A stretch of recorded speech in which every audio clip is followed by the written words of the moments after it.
Sebentar, kita tunggu sebentar. Boleh, boleh.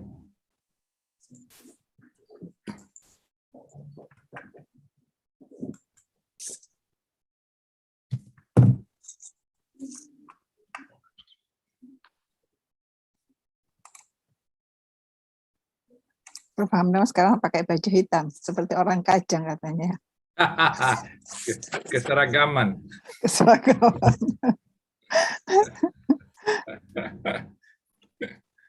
Diterapkan. Menyatu, Bu. Ya, menyatu ya. Katanya menyatu. Tidak bersepatu berarti, Pak ya? Tidak, sekarang tidak bersepatu ini. Atas kapten.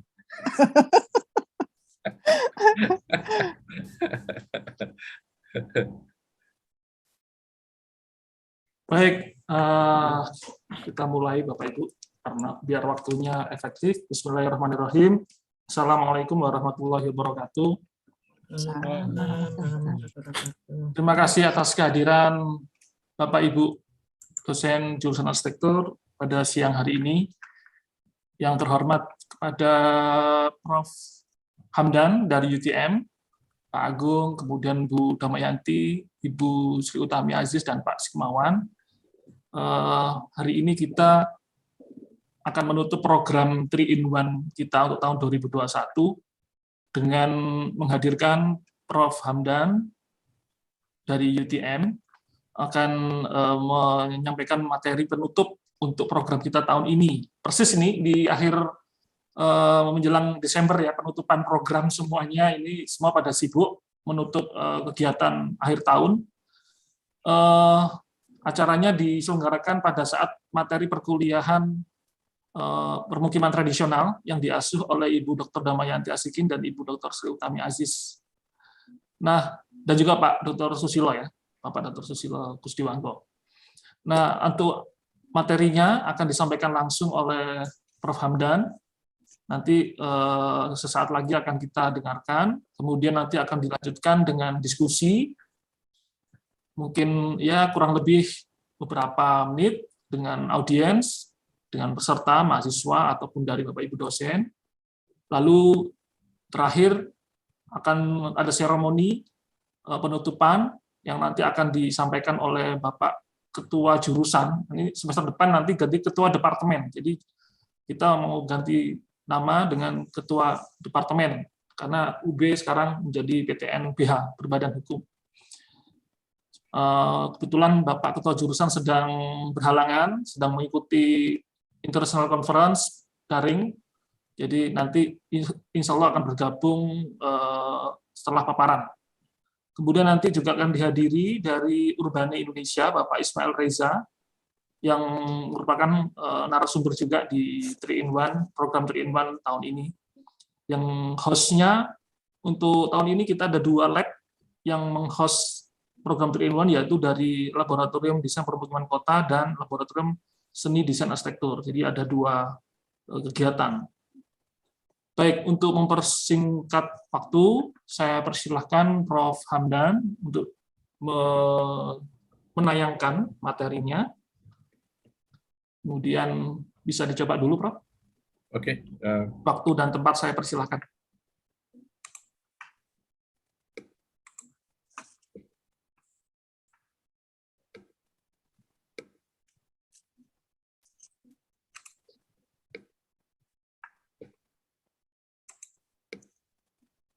Oke, bismillahirrahmanirrahim.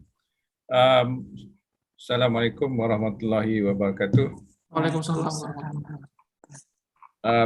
Terima kasih kepada Departemen Arsitektur Universitas Brawijaya yang telah mengundang saya untuk kuliah umum 3-in-1. Ya.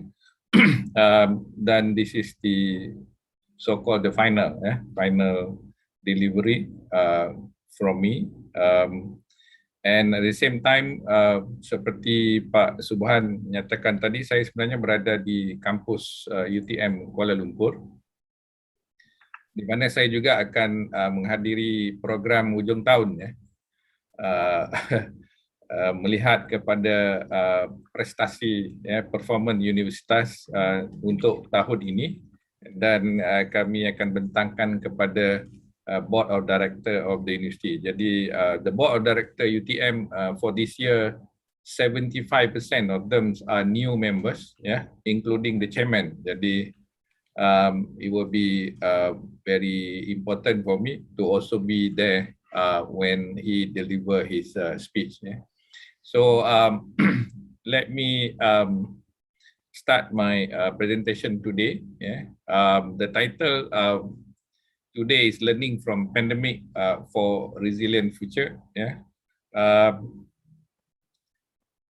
As we all know, this has been becoming very normal thing today, except maybe the scanning gun is now changed into more of face recognition, which is a quite good innovation in a way. So we can understand that the pandemic has also increased our innovative capacity, in order for us to respond to the pandemic. So at the same time, we have to always keep our mask on. Of course, we are not using that now because we are alone in our own room, and the so-called distancing. So the matchstick is to show that if we are closer to each other, the wabak mungkin spread easily. But if we have someone who are distancing themselves from the rest of the stick, then you can actually avoid the spreading. So this is a kind of a new normal that we are used to because of the pandemic. At the same time, I think COVID-19 is for us to reflect. We have these diagrams on this side of the slide.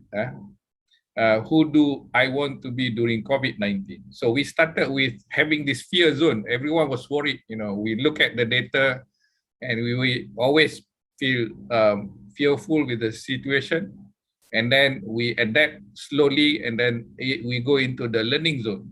And now we should be able to, go beyond the learning zone and actually embrace the pandemic. So people say pandemic become endemic soon, and actually that's where we have to look into the growth zone and actually try to learn from the pandemic and actually move faster or having faster recovery, including in built environment and architecture. Okay,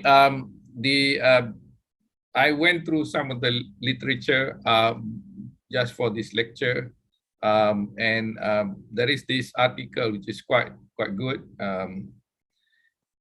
It's actually the pandemic is both an opportunity for cities to draw the right lesson to become more resilient, and a warning about the perils of not acting now. Means that we should learn from the pandemic in order to organize our city, existing city, or if you actually designing a new city, like Indonesia is having new capital city, in the Borneo side, maybe this has to be reflected, or maybe the master plan has to be reorganized, so that the pandemic lesson we can actually put into the city planning of this new capital, right? So most cities navigate this perilous journey in the wake of catastrophe by harnessing smart city technologies. So in fact, in Malaysia, we have what we call My Sejahtera apps, where we instead of you have to fill in manually to inform where you are, so that we know whether you are close contact to someone who are positive COVID. But now we can actually use our apps to know where you are, and if you are within the area of positive COVID-19, so you are asked to quarantine yourself, for example, right? So we are using these apps to actually manage the situation. But at the same time, nature also informs us the impact of the pandemic. This is true because when we are under movement control order, our activity is restricted, and then we see that somehow nature becomes so nice, yeah, in a way that it is actually almost like healing themselves because of the inactivity of us or human on the planet Earth. Yeah? So it's kind of something that we should reflect, you know, in terms of city planning. How do we actually move from places to places, for example, so that we can actually reduce our impact on the planet Earth. So we are looking at smart, the idea that it is actually smart through data-driven, yeah. So we have to have this smart ecosystem and smart society. So if you have not so smart society with a smart technology, and I think that will not be a good marriage, yeah. So there will be abuse of technology and so on and so forth. So you have to also look at technology versus human, yeah. And of course, when you talk about back to nature, we are talking about passive technology first, and then we always have to work with nature. And I think this is something so fundamental in architecture. So COVID-19 accelerated the shift to a new urban paradigm towards inclusive of green and smart cities. And I think everyone agree that, you know, one of the alternatives is actually to go into the idea of smart cities, but at the same time sustainable in a way that it is actually a green city or low carbon cities. Yeah. So this is an example of reflection that I can made through some of the posting, yeah, by a lot of my colleagues in Facebook, in Instagram, for example, where when we were locked down or control our movement, yeah, suddenly the river becomes so clear, you know, no one polluting the river because you cannot even go close to the river, for example. So you are not, you know, throwing anything into the river. So somehow the river becomes so nice, so clear, so clean. Well, I'm not sure about the content of the water, but from the photo, it is really, really much different than if you go with, you know, with the normal, normal days with the tourists, especially on the so-called on the boat ride. Yeah. So it tells us that when we are not, yeah, having our normal routine or activity, somehow the environment become better. Yeah. And another friend of mine, Mr. Johari, is actually shared the kind of, you know, how suddenly the temperature, even the temperature of the city went down during the movement control periods. And of course, that's probably due to, you know, there is no cars on the road during that times, no one can move around. So there is no pollution, there is no emission of heat from the car, for example. So the temperature of the city of KL suddenly drops, yeah. Even he was mentioning that, you know, even to 2.84 degrees Celsius. So that's a lot of, you know, reduction in terms of air temperature in the city. So it shows that we have to reflect that if we can control our private cars, for example, and actually increase the capacity of public, yeah, transportation in the city, we can actually help healing the city and actually reduce the heat within the city, for example. Yeah. And of course, apart from the pandemic COVID-19, we are always being reminded of this global warming issues. Yeah. And 40% of the carbon footprint in the world is actually emitted by building industry. I mean, by us who are, yeah, working within the built environment or construction industry. Yeah.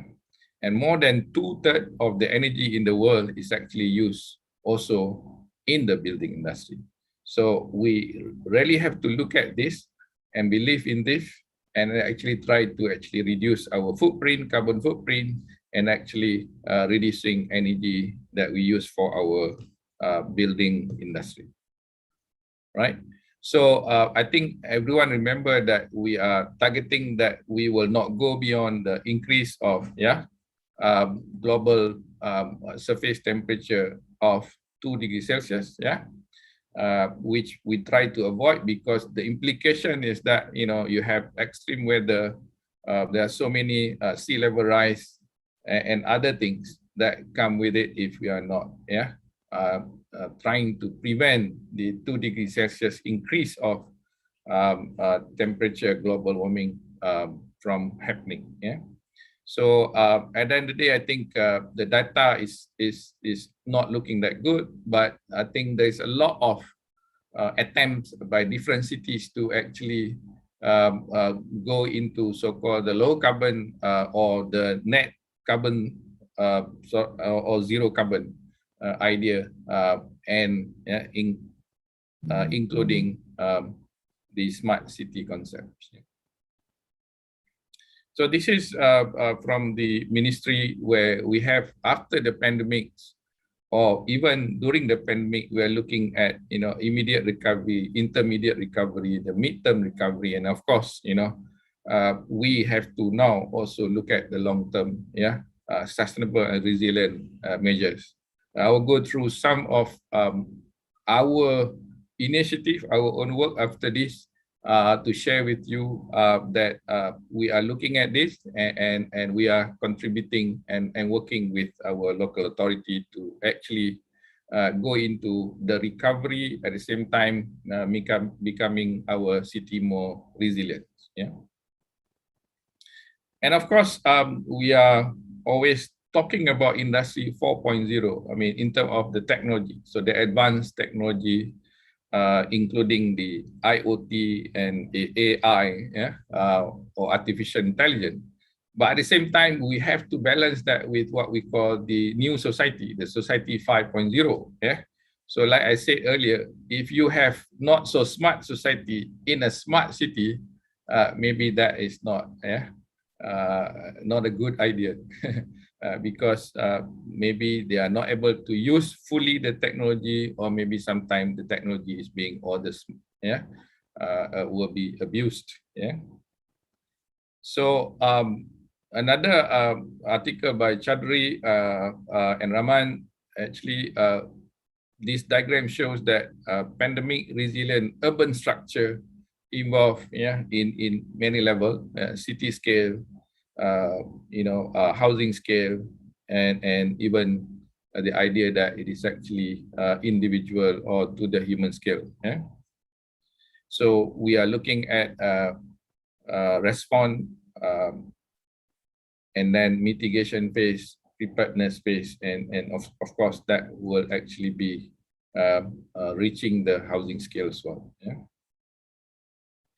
Okay, then the rest of the slide after this is actually some of the work that we are involved with, in the idea of resilient city.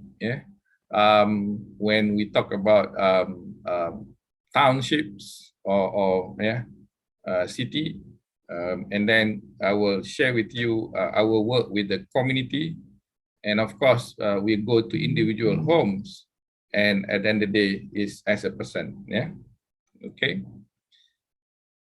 All right. So when we talk about cities resilient framework, this is from the same article, I believe, PwC, Pricewater House. It's actually the idea that city resilient framework, of course, always involving this triple bottom, sustainability triple bottom, which is urban environment, urban society, urban economy, right? And from there we have to look at how we respond, how we recover, what is the census, and then actually how do we defend. And this has to be reapplied in the way we organize our city, and in fact existing city will have program to actually manage some of this.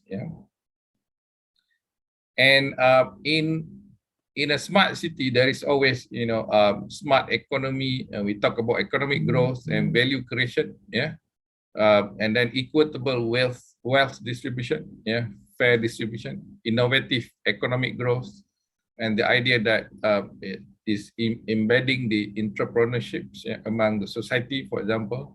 And then you also have to have the smart governance, where normally it's involved public-private partnerships, yeah, and we are talking about transparent governance, yeah, and then when it is transparent governance, you allow public participation, right? And then, of course, by doing that, you have this efficient public and social services, right? And then it goes to smart environment. I think everyone actually understand what smart environment means. You have this clean environment, green development, smart growth, environmental protection, green infrastructure, and of course, from there, you also create green economy, right? And then smart living is another thing. It goes down to many sectors, including, yeah, housing quality, health condition, low carbon lifestyle, which I'm involved with, yeah.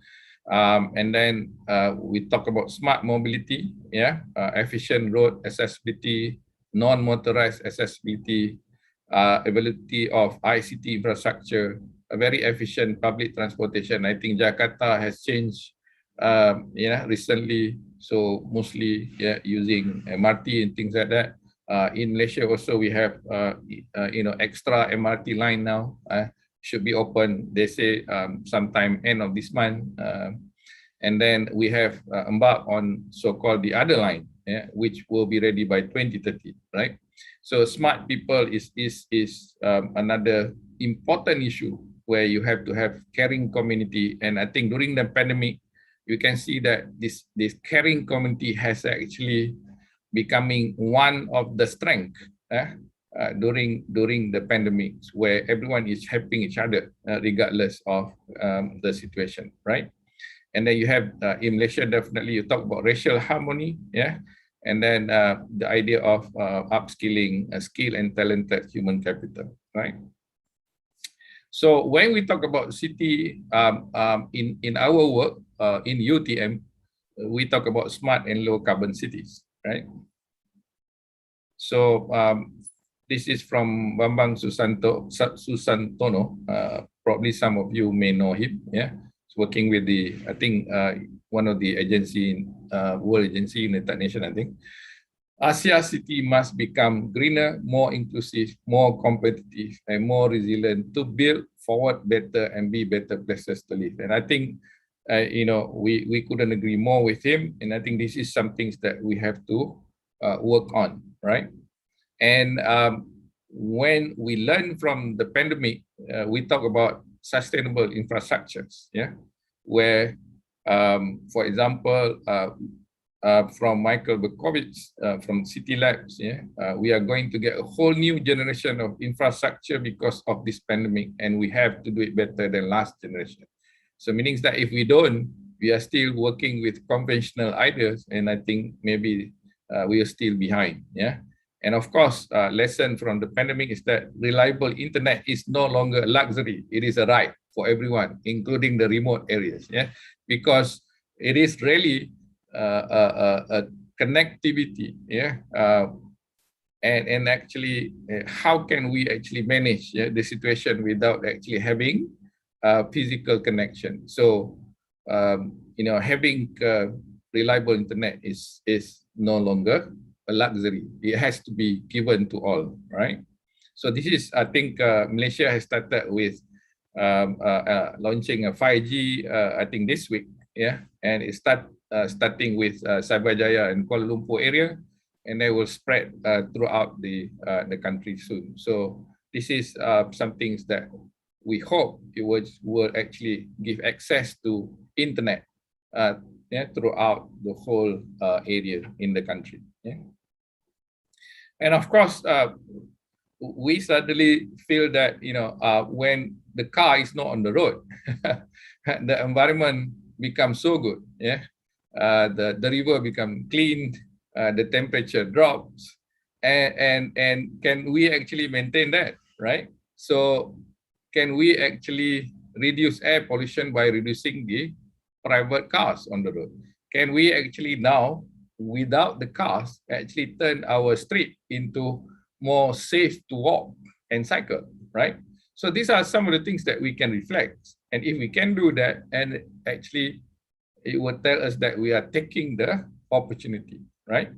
So this is interesting. We have to keep this distance. But if you are in a family, you don't have to, for example, because, at home also you are very close to each other anyway. You don't need to be distanced when you actually go out, because, so this is a condition in a city where you can actually reflect how we respond to the pandemic, but at the same time still keeping some of the social hierarchy when we actually manage the situation, right?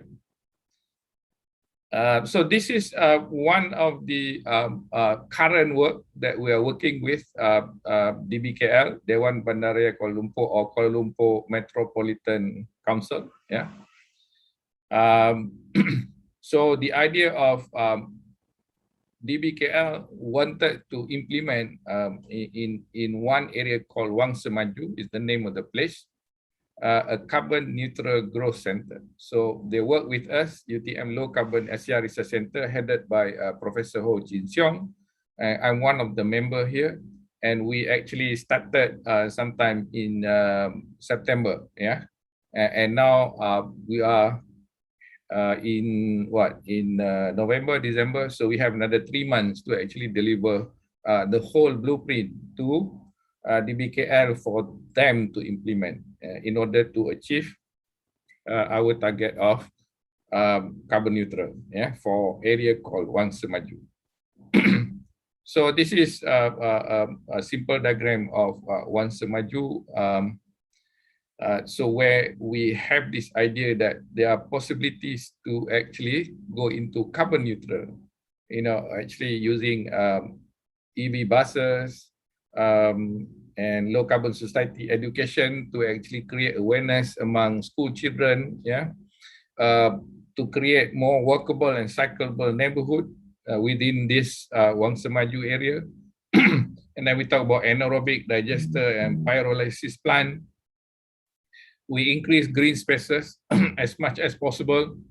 We also embark on creating increase of use of solar PV, and we put it on existing building, and of course we encourage new building to go into solar PV, and of course we have a few lakes within this area where we are suggesting floating solar PV on the lake, for example.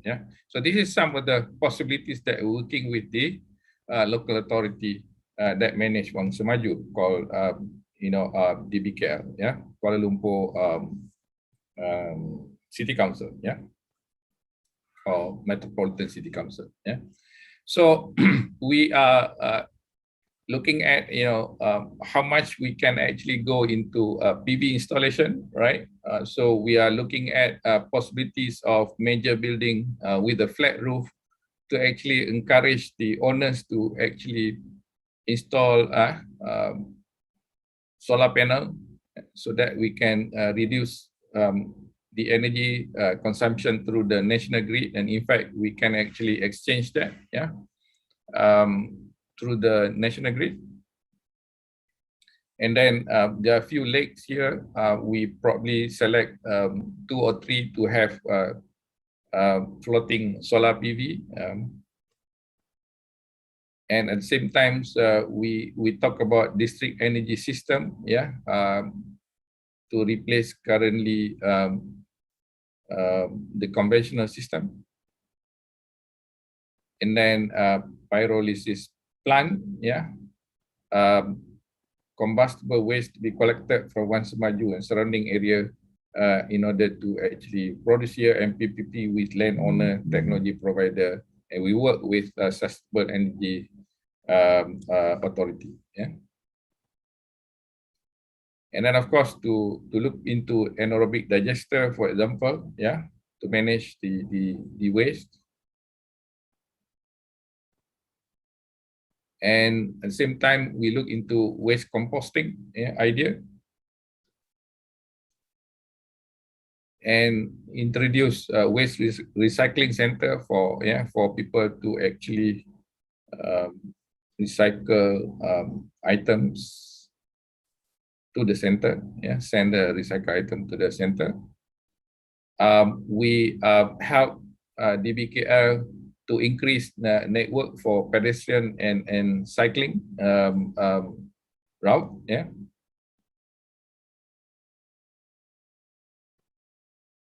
And then we also proposing electric vehicle for public transportation, for example. Yeah. Okay, even the station area planning is actually being detailed out. Yeah. We help them to look into community farming. Yeah. We are having discussion with the community, for example, in order to encourage them to go into urban farming or community farming. Okay, we introduce community energy saving measures. Yeah.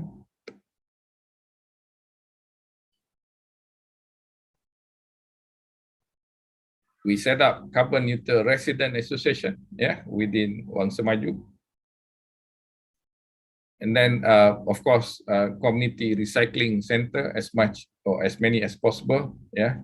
Another friend of us actually looking at Eco Life Challenge program with the with the school. Then we have this Green School Award programs, yeah, so that we encourage young people or school going children to actually start early. And we try to protect, means we preserve green open spaces, yeah, as much as possible, and gazetted that so that no future development will happen in the green areas that we have indicated.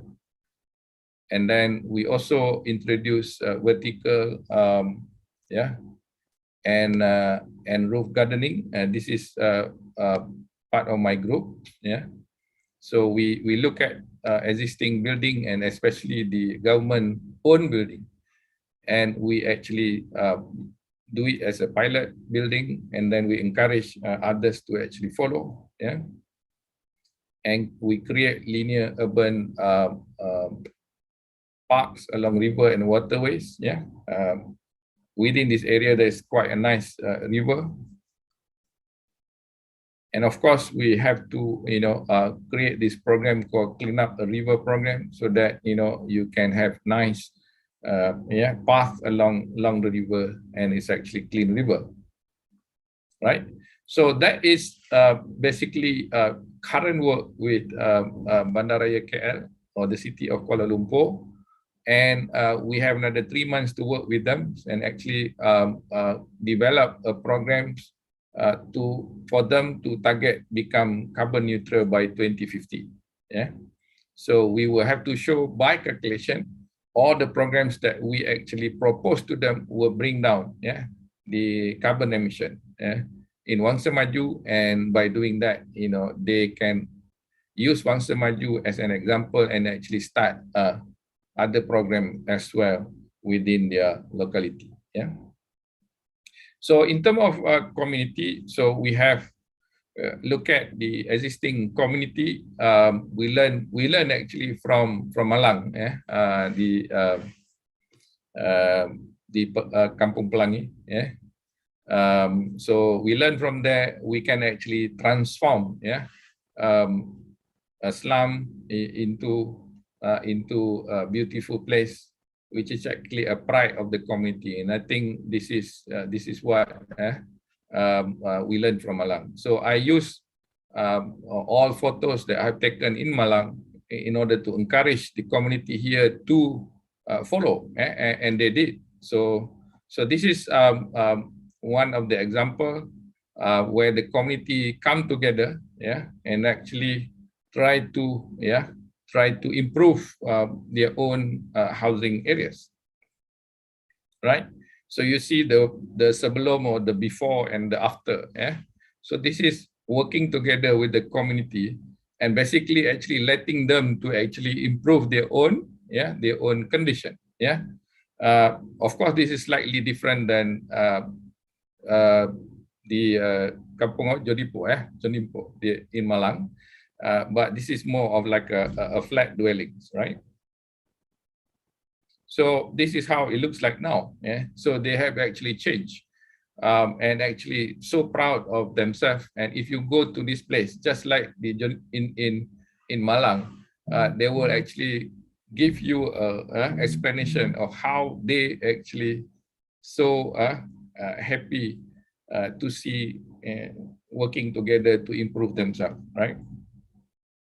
Another place that we do is actually in Selangor. The one before is in Johor. And then with the example that we have in Johor, we were given another project in Selangor to work with the community and actually improve their situation so that they become resilient and independent, right? So this is Pangsapuri Bukit Puchong in Selangor. So you see how we have engagement with them, yeah, and then plan with them some programs so that they can actually go on or go in the programs together, and actually by doing that, they actually taking over in making themselves transform from not so nice situation into improve and having the quality of life. So you see, they happy to actually change the landscape, the groundscapes of their flat areas, and so beautiful now. If you go, this is the way we actually wanted to engage with the community and see how they actually change or transform. So you see, with our student, we do a lot of programs. We find out who actually have the skill to say make furniture, for example, and then we encourage him or her to actually get involved and actually use their products within the community. So same thing here. There will be some drawing done by our student and then given to the community, and they actually start making and developing the ideas into reality. So strange enough, or we are happy to share with you that they actually won award, UN Habitat Award, with the kind of works that they as a community work on. So this is during the pandemic. If you look at the award ceremony, it's actually very limited, and it's actually online ceremonies. So this happened during 2020, right? During the pandemic. And then closer to UTM, this is like 5 to 7 kilometers from our university. So we work with a project called Community Bangsa Johor. With the same idea, I gave a lecture on Kampung Jodipan and how it has turned and become a place for wisata. So they learned that from me, and then we encourage them and actually proposing to them numbers of programs for them to actually transform as a community, right? So this a lot of images here just to show to you how intense is the engagement with the community, and of course they are very close to our university, right? And this is the before and after again. So we did our student did some drawing, and then they actually built themselves the garden, for example, and the urban farming start going on. So they actually now harvest their own urban farming, and then they actually start getting into making the kolong, we call it kolong, the vacant spaces underneath the apartment, which is normally for common purpose. So they have make it so nice and safe for their children to actually be in, right? So this is again the before and after, how the community become independent, taking over from us slowly, and actually now they are the one who actually think of what will be the next program to do, instead of we are telling them this program for you, and actually work with them. I think I probably now go to this community maybe once in 3 months. Yeah. Before that, I was there like almost every week or every day. Yeah, working with them. So Alhamdulillah, again, somehow they won award. Yeah, this is national award that they have won. And then last week, 9 November, which is what, last week. Yeah, last week they won international award. Yeah, which is the Commonwealth Association of Planners Award on their achievement as a community, how they actually transform themselves and actually get into this urban farming, yeah, or community farming. All right, so now I go into home where learning from the pandemic, where we need to go back to fundamental, which is actually working closely with nature, right? And of course, we have to look at this idea of low-lying fruit, passive to active technology, where you have to start with building orientation, and of course, the photovoltaic will be, last because it is actually a technology and currently is still costly. So if you are good at,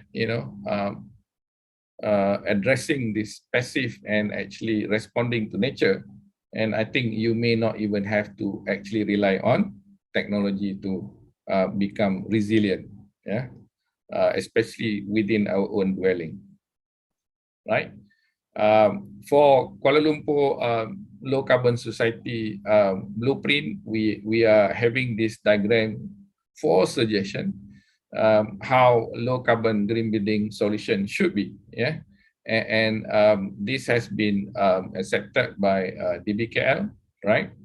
And it's easy for us to actually encourage when we actually do new building, but for existing building, I think you need slightly a different strategy, yeah.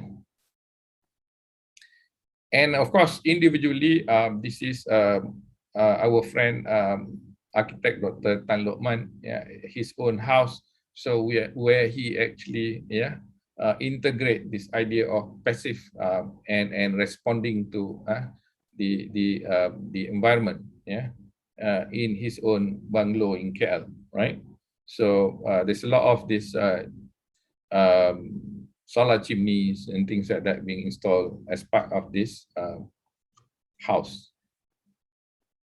Of course, the idea that, understanding the force of nature, that will actually be something that will make your house more resilient to the condition. Okay. All right, and then the other level is actually individual or personal, I call it personal protections or personal defense, yeah?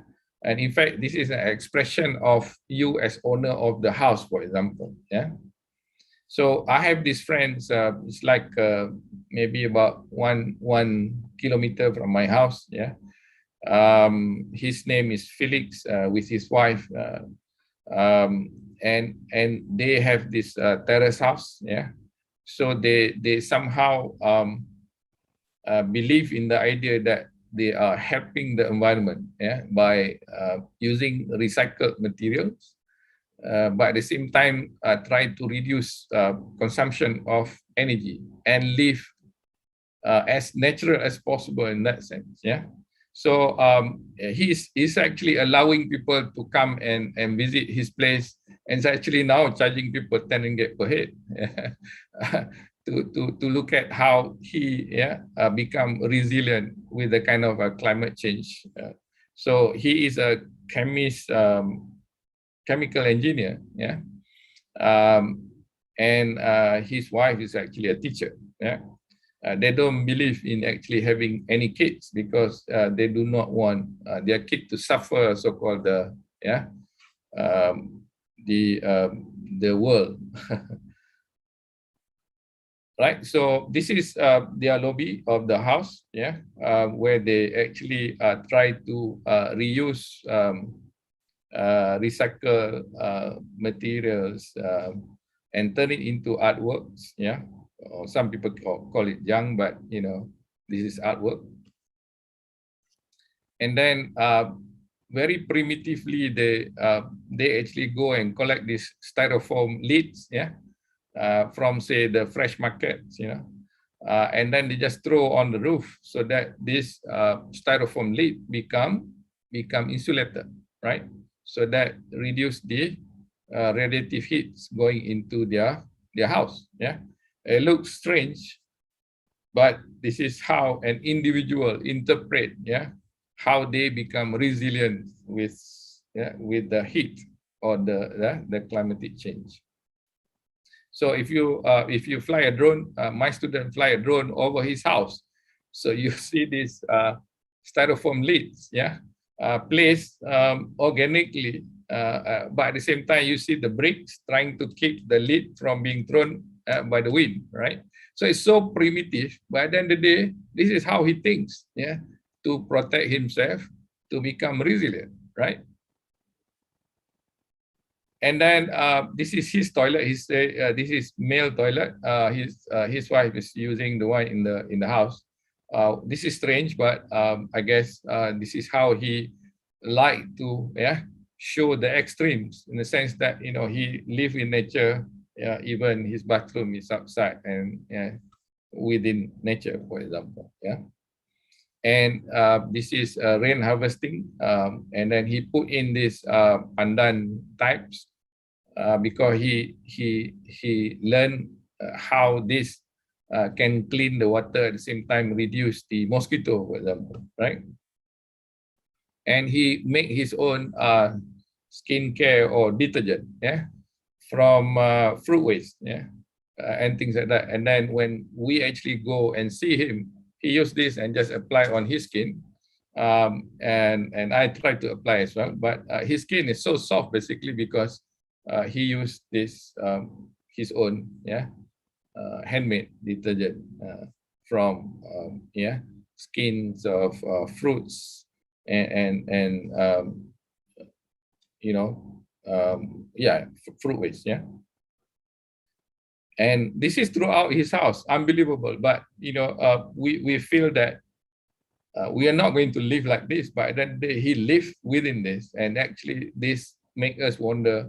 Someone like Felix, you know, with his belief, he's trying to become resilient on his own, right? So again, it's strange, but this is true, right?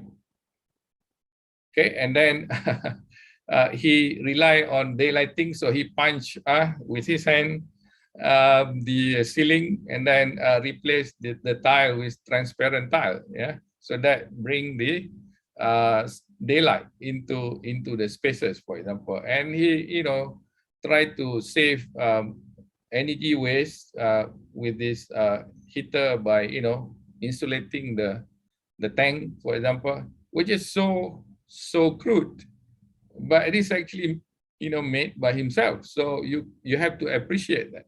So this is a kind of a man trying to be resilient with the situation, right?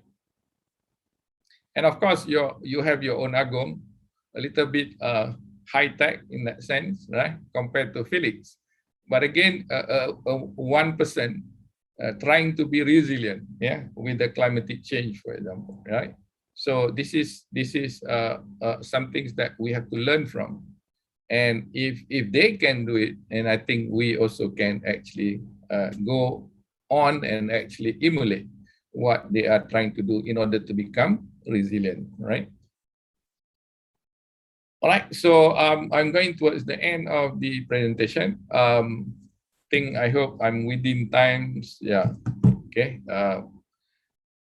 3:30. Okay. There may be no quick solution to end COVID-19 pandemic. Of course, we are today the number of positive cases in Malaysia is a little bit more than 5,000. Yesterday was 6,000 plus. A day before was 4,000 something. So it's like a yo-yo, but we are keeping at like 5,000 positive cases daily now.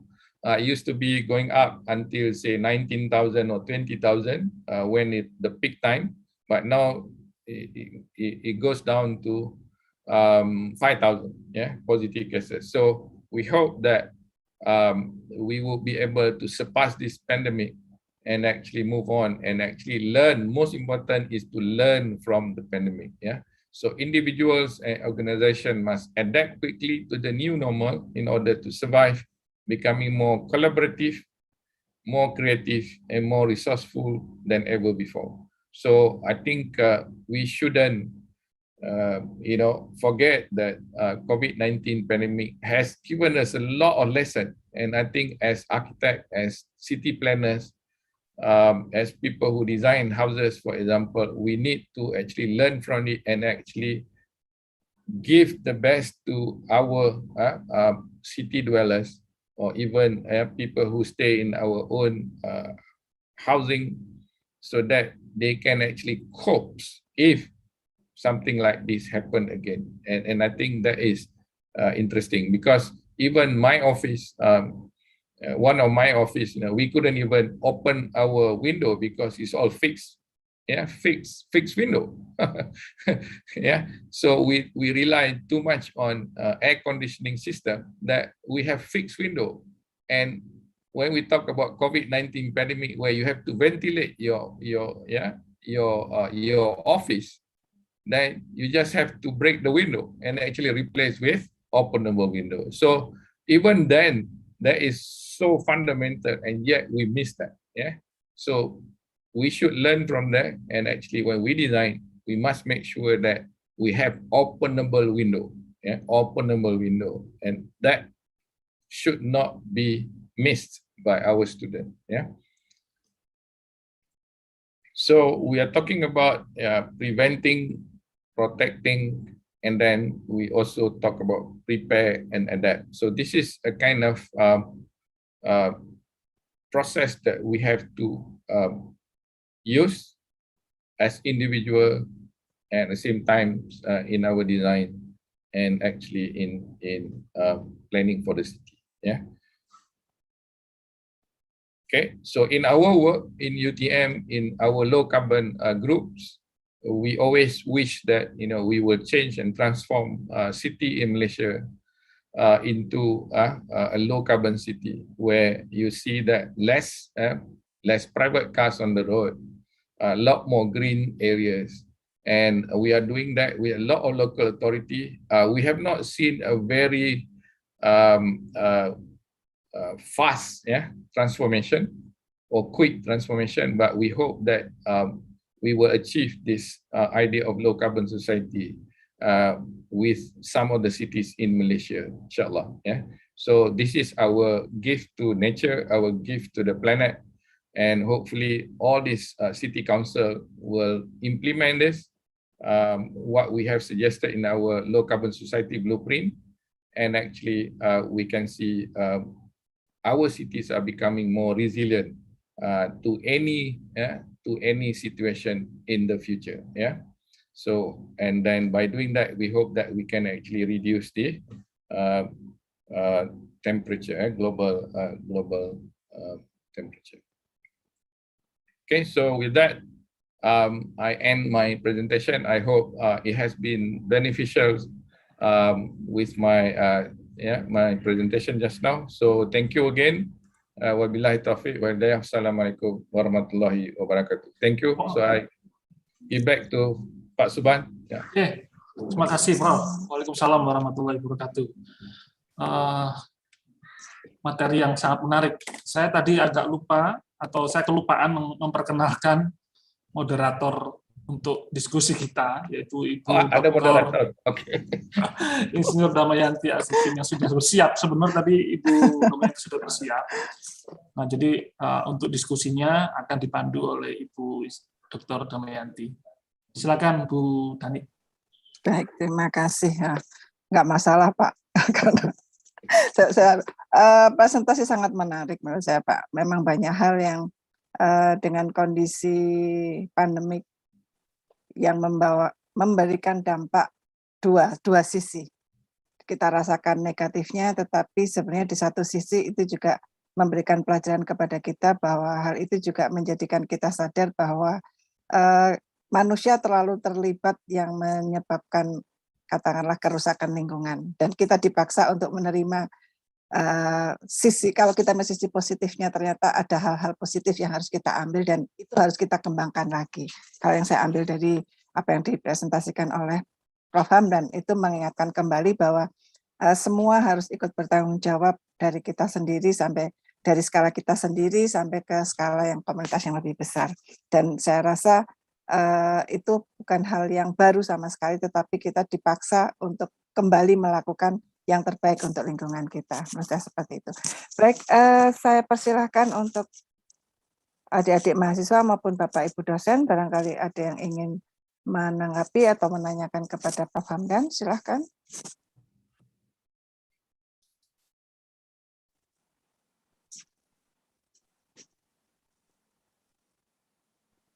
Sepertinya terpana semua nih dengan apa yang disampaikan Prof. Hamdan. Atau sudah mau cuti hari Jumat? Saya boleh mengawali kalau boleh nih. Monggo Pak Agung. Monggo. Okay, thank you Prof. Hamdan. Actually, I surprised with the Felix house. It's the new house. So because No, it's Tamanju is very familiar for me. So it's not a new house. It's existing. He bought existing single-story terrace house. Okay, close with the Pasar Awam or just Very close. side? Very close. Oh, okay. My question, Prof. Actually, when we talk about the resilience, so back to the individual perspective, I think individual perspective is related with the system of belief and system of knowledge. So, in my question, how to increase the initiative the increase to initiative this for the student and our colleagues, because sometimes when we give the example, it's not works. Like sometimes it's just with we give the theoretical exhibition and theoretical, it's also not works. So based your experience, how to increase the initiative for people, for students, for colleague, maybe the lecturer and maybe pejabat negara, macam itu. Yeah, thank you. Okay, thank you, Dr. Agung. It's very difficult things to do basically, because I think you did it because you believe in it, right? I teach about this, but I probably do it differently than Agung, but I still do it, but not as good as Agung, for example. I think Agung actually done almost like a holistic experiment with his own house. So does Felix, but Felix are using so primitive technology. But Agung, because he's a docent, he's a lecturer, so he probably embarked on buying sensors and things like that.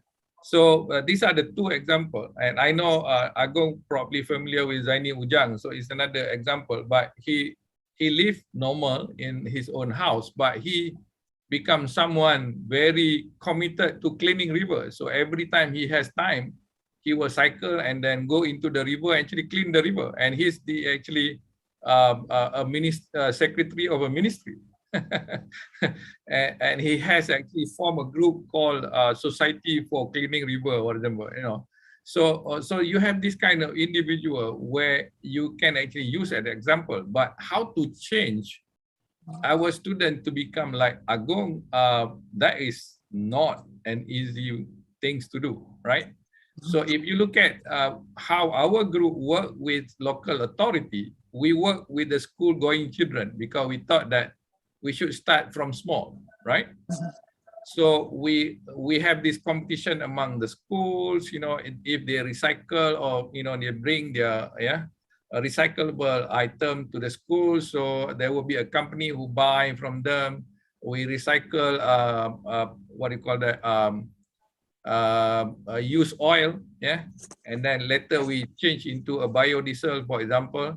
So so that we encourage operators, cafe operators, warung operators to actually not to throw their used oil, but keep it, and actually now we will buy from them, now it becomes so expensive, we used to be free.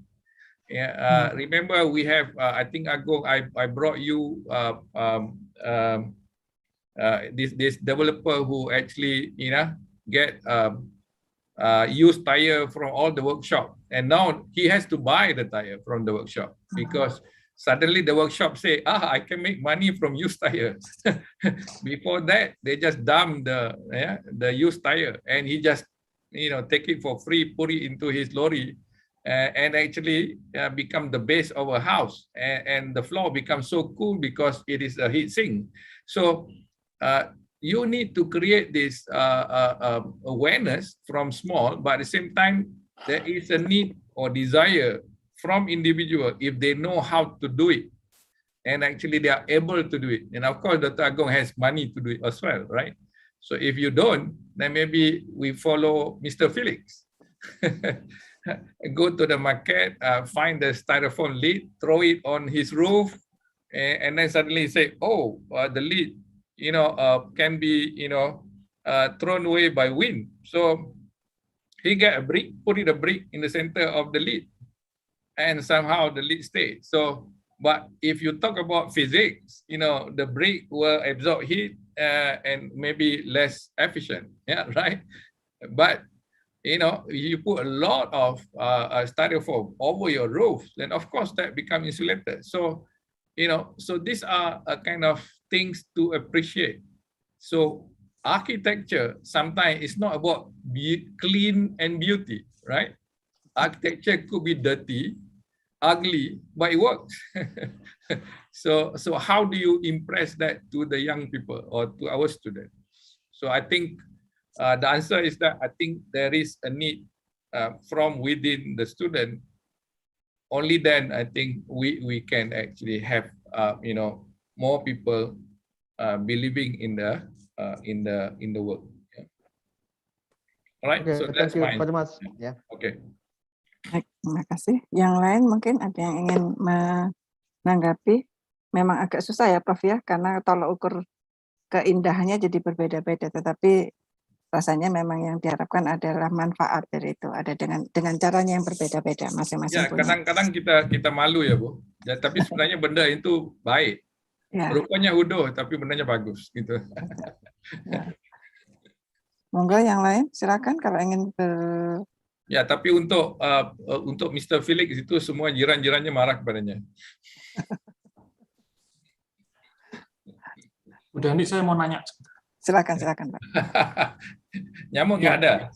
Saya tertarik ini Prof. Circle ya, ada 3 ya, fear zone, learning zone, kemudian growth zone. Jadi Growth zone, ya. After pandemik ini orang masih awalnya fear zone, jadi masih takut. Mungkin sekarang kita ada di learning mungkin ya. Saya nggak tahu kita masih di fear atau di learning, karena di Indonesia kalau ketika sudah mulai turun, wisata sudah mulai buka, itu semua orang sudah tidak prokes sudah mulai tidak lagi ketat gitu ya. Jadi ketakutannya tidak ada, learningnya ini belum nyampe gitu. Jadi apa yang bisa dipelajari dari fear ke learning gitu. Jadi yang dipelajari yang aspek-aspek yang mana, karena sebenarnya kalau saya lihat untuk tingkat rumah gitu ya, atau community sekarang ini atau individual bisnis tanaman itu melonjak tinggi. Jadi banyak orang karena dia aktivitasnya banyak di rumah, sehingga dia lebih banyak memperhatikan rumahnya, entah itu dari sisi ruang terbuka atau tanaman dan sebagainya. Jadi lebih banyak memperhatikan kenyamanan di rumahnya. Nah, seperti sehingga lebih ini panas, ini perlu ini sebagainya, memperbaiki rumah, renovate dan sebagainya. Tetapi tadi seperti ditanyakan oleh Pak Agung tentang inisiatif itu memang belum learning-nya belum nyampe, tapi takutnya sudah gitu. Nah, ini apa namanya, perlu waktu atau bagaimana ya, Prof? Kita belum sampai grow ini, masih learning. Ya, betul.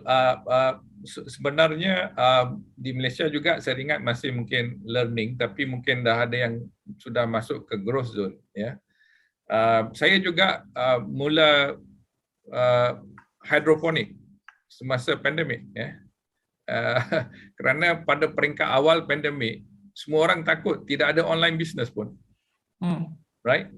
Jadi kebetulan kami baru purchase hydroponic set. Jadi kami memang makan sayurnya daripada rumah sendiri. Ya, gitu.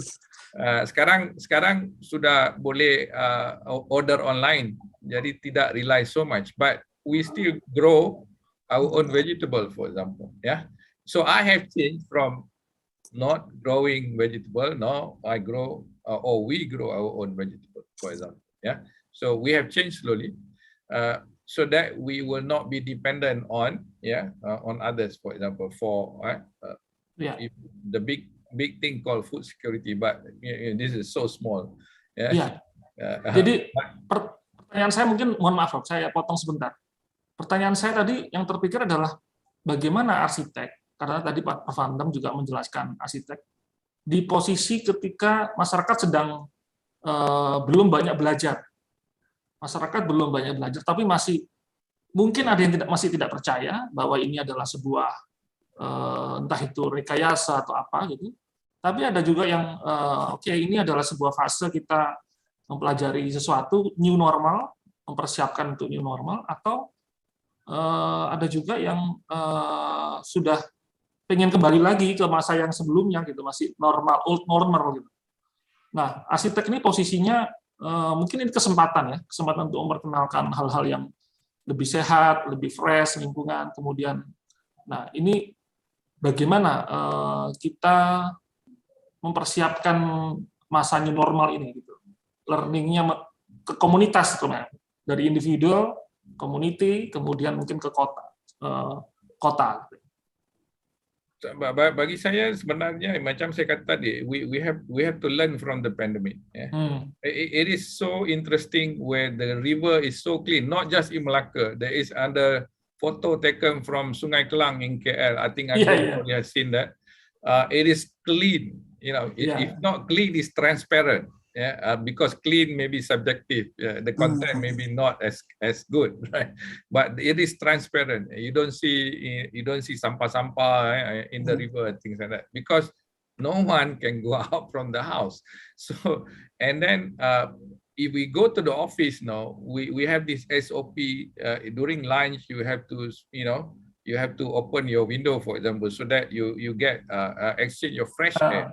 Before this, we don't do that, for example. So this is something that I think, as architect, we should learn. And my office, I think Agong probably remember, I never switch on my light, only when ladies come into the room. The reason is that I don't want the student to come and see me and knocks on my door. No, that's not the reason. But the reason is that because I rely on daylight, because that's what I believe in, right? So if I believe in that, so whenever I have the chance to design a house or office, for example, I will make sure that all the rooms can rely on daylight. So you always have to remember that each room rely on daylight. So your plan will change, definitely. Because only certain depth will allow daylight to come in from side window, for example, right? So then you shouldn't go beyond the depths. So you don't have this gede-gede punya plan or plan, for example, right? But it is also a solution, right? So don't take it easy, because to me, if there is one room without daylight and cannot be naturally ventilated, I fail as a designer. And I will have to change my plan. Yeah. So now with the simulation software, you can do that easily. And then you have to punch the roof, for example, in order to bring the light to do that. So that's what Felix has shown us. He punched the ceilings and then changed the roof into transparent roof. But the architect that designed that never believed in that, right? Yeah. So that's why he, as occupant, will have to do that himself, for example. So these are some things that our student has to believe in, that you never skip the fundamental. You never skip the fundamental, which is do the passive design response first. Then only you move on and actually introduce the mechanical system. Oke. Right? Mengapa pasif itu yang forced, pasif apa tadi? Environment itu ya, Bro. Karena memang lingkungannya tidak berubah gitu. Yang berubah adalah habitnya, manusianya. Ya, betul. Betul. Ya. Oke, terima kasih, Bro. Alright. Baik. Intinya sebenarnya pada manusianya ya, Prof ya. Karena Iya, semuanya hati ya.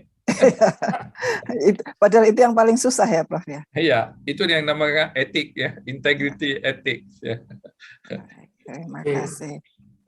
Yang lain mungkin masih ada sedikit waktu untuk yang menambahkan diskusi ini. Adik-adik mungkin, adik-adik mahasiswa. Semua takut-takut ya. Ini karena kampus habis ini akan blended nih. Masih takut-takut. Mungkin harusnya ini pembelajaran apa yang harus dilakukan nanti setelah kita kembali ke kampus. Kalau kemarin mungkin perubahannya baru pada skala individu di rumah masing-masing. Setelah kita kembali ke kampus, mungkin mau tidak mau kita semua juga harus lebih menyesuaikan dengan suka tidak suka dengan new normal yang ada yang harus kita kerjakan. Hari ini di dalam kampus di Johor Bahru ada 4.000 student. Oh, sudah mulai kembali. Nah, sudah kembali. Oh. Jadi kami buat secara berperingkat-peringkat. Sudah mulai kelas tatap muka? Kalau arsitek itu minggu ke-13 mereka akan kembali ke kampus. Berarti dengan pengaturan kelas yang berbeda ya, Prof ya? Iya, peraturan kelas yang berbeda dan itu semuanya di bawah fungsi saya itu. Baik, masih ada yang mau disampaikan lagi karena jamnya juga tampaknya sudah cukup ya Pak. Ya, baik. Baik, kalau begitu saya kembalikan ke Pak Subhan. Terima kasih sekali Prof Hamdan atas sharingnya yang sangat bermanfaat. Saya mohon maaf juga kepada Bu Damayanti. Oh, nggak apa-apa. Ada moderatornya. Rasanya nggak perlu serius itu ya Prof ya. Iya. Baik. Terima kasih Bu Damayanti. Saya lihat ini yang hadir juga di tengah-tengah kita ini Bapak Ismail Reza dari Urbani. Selamat sore Pak Reza. Ya, selamat sore Pak. Nah, apa kabar Pak Subhan? Baik. Bapak Ibu sekalian. Ini ada Prof Hamdan juga. Profesor. Ya, Pak Ismail. Salam kenal Pak. Iya. Iya. Jadi Pak Reza dan Prof Hamdan ini berdua memberi materi di beberapa perkuliahan di laboratorium desain permukiman kota. Dan sayangnya belum pernah ketemu karena jadwalnya nggak sinkron gitu. Jadwal ketemunya setelah di closing acara seremoni sekarang. Dan yang ya pada mungkin memang pandemi ya, daring bisa ketemu kapanpun, tapi justru ketika kita tetapkan jadwalnya memang agak susah. Baik, kami secara lembagaan di jurusan arsitektur ingin memberikan apresiasi kepada Prof Hamdan dan Pak Ismail Reza, dan sudah hadir di tengah-tengah kita Bapak Ketua Jurusan atau Ketua Departemen Bapak Heri Santosa. Wah, masih kekal ya? Yeay, Ramadan.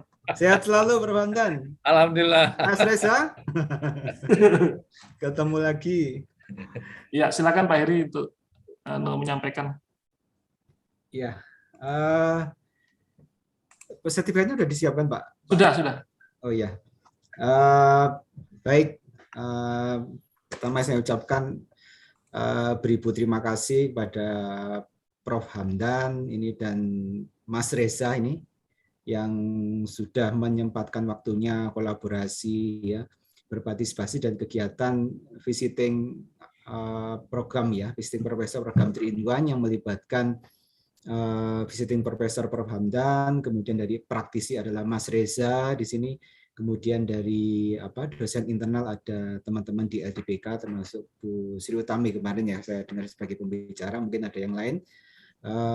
Sekali lagi saya ucapkan terima kasih karena ini momen yang sangat berharga sekali yang harapannya bisa menjembatani mahasiswa ini di dunia akademis ya, dunia kampus dengan dunia praksis, dan kemudian menambah wawasan kepengetahuan dengan institusi di luar negeri termasuk Prof. Hamdan ini yang bisa banyak sharing knowledge terutama perkembangan di Malaysia terutama. Itu menjadi suatu ilmu yang sangat berharga sekali. Terima kasih sekali. Semoga kami berharap Prof. Hamdan juga enggak bosan-bosan ya ikut lagi dalam program yang sejenis. Mungkin next year Prof. Hamdan, maybe there is similar programs. We will invite Prof. Hamdan again. Also, also for Mr. Reza, maybe you still have many time to collaborate with us in other collaboration. Pak Ismail di mana? Pak Ismail Riza di mana ya? Saya di Bandung, Pak. Oh, Bandung. Oke. Saya nanti cari kalau mau ke Bandung. Kabar-kabari aja, Pak. Iya, oke. Do tell. Ya, Prof. Hamdan sama Mas Reza gampang, nanti Pak Subhan akan menggathering di Bandung. Berarti saya berangkat ke Bandung ya. Berarti. Ya, baik. Mungkin sebagai bentuk apresiasi kami, ya penghargaan tertinggi atas kerjasama dan partisipasinya sangat-sangat kami benar-benar sangat berharga buat kami. Oleh karena itu, secara seremonial dan secara ofisial kami haturkan persembahkan sertifikat ofisial dari kami sebagai bentuk kolaborasi ini. Monggo Pak Subhan Ramdhani secara konten ya, secara maya ya yang nanti kami kirimkan bisa atau dalam bentuk digital maupun hard copy bila diperlukan. Monggo Pak Subhan. Baik, ini sudah nampak belum ya? Belum. Oke, sebentar Pak. Kayaknya lagi nge-lag ini, sebentar. Oke.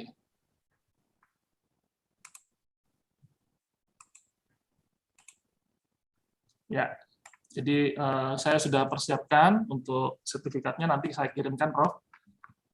Ya, mudah-mudahan nanti by email. Ini karena kita tidak ada seremoni menyerahkan gitu ya. Jadi nanti kita foto bersama di sini, atau mungkin sekarang aja ya kita foto bersama. Oke. Terkait ini, sebentar.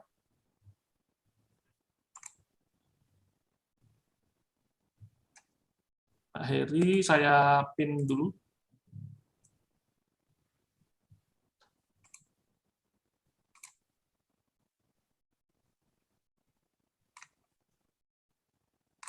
Ya.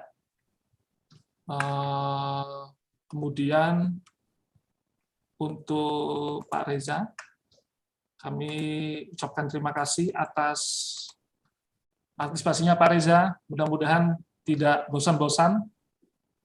Harapan kami memang di ke depan ada MOA mungkin agreement atau baik dengan UTM atau dengan Urbane, sehingga mahasiswa bisa mungkin ikut merasakan pembelajaran di Urbane atau ikut pembelajaran di UTM, karena di Indonesia sedang berlangsung istilahnya kampus merdeka, gitu.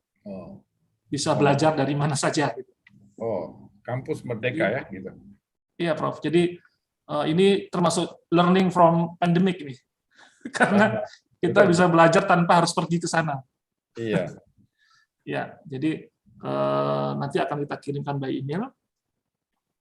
Berarti acaranya sudah ditutup ya Pak Tajur ya? Sudah. Oke. Baik Bapak Ibu, untuk selanjutnya kita harap untuk para peserta juga, ini sudah banyak yang keluar nih para peserta mahasiswanya, untuk menyalakan kamera, kita foto bersama dulu. Bu Lisa lagi sibuk ya. Bu Lisa sedang sibuk. Silakan untuk para mahasiswa.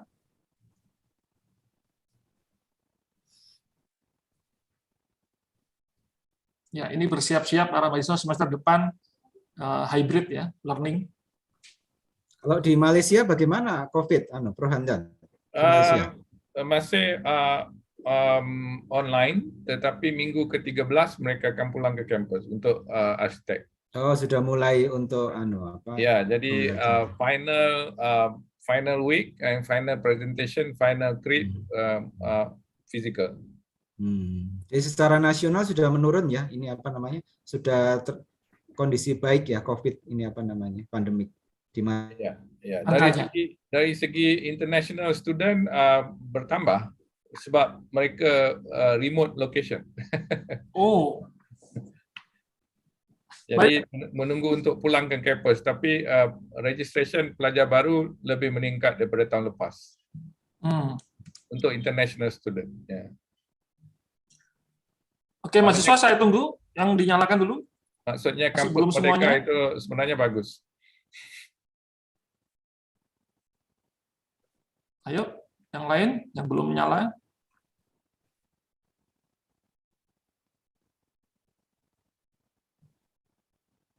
Oke. Terima kasih.